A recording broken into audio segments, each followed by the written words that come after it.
In the online discourses, I actually got a reply to my comment on bombs scaling okay alongside one-handed weapons. So let's address that. They are talking about, oh, stop saying that, because alchemists get weapon specialization way later than most martials, and they don't have property runes. Let's talk about that.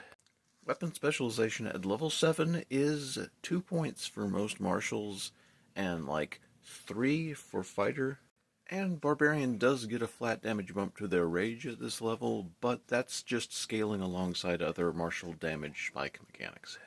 And hey, sure enough, in any situation in which you're not running into a physical resistance or a weakness that the alchemist can hit, the damage boosting mechanics of a martial like a rage or a sneak attack does present more damage baseline.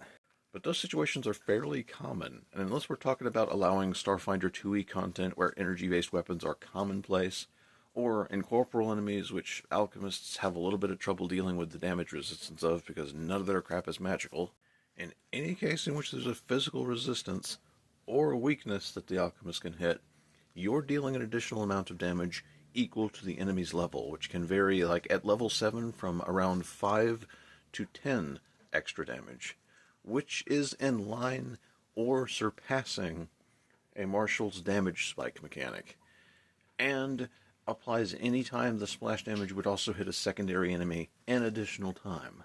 The fighter's damage spike mechanic is 2 points of accuracy, which the alchemist can get on the second attack of its turn, and gets a pseudo form of by dealing its damage even on a miss, bringing the average damage of its second attack way up. They'll be like, well, they don't get ability to mod the damage unless they have an ability that does it. Well, they also deal the splash damage, which is like 2 points from level 3 and beyond, and applies to any adjacent enemies, so they hit 2 damage immediately, which is half their ability modifier on that hit, and if there's another adjacent enemy, bam, is applied to them. And if they have that ability, full ability mod, and then it's applied again. And at level 10 they can get an ability that applies it to a wider area so it's more common to apply it multiple times, and it can also be double-sized.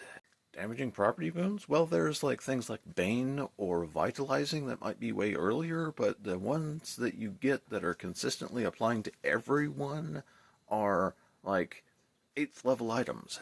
And all these average about like 3 damage each. And of course there's all of the stuff in the previous video about stacking persistent damage and having good action economy for rider effects. Their counter-argument only works in the dreaded White Room of theory crafting.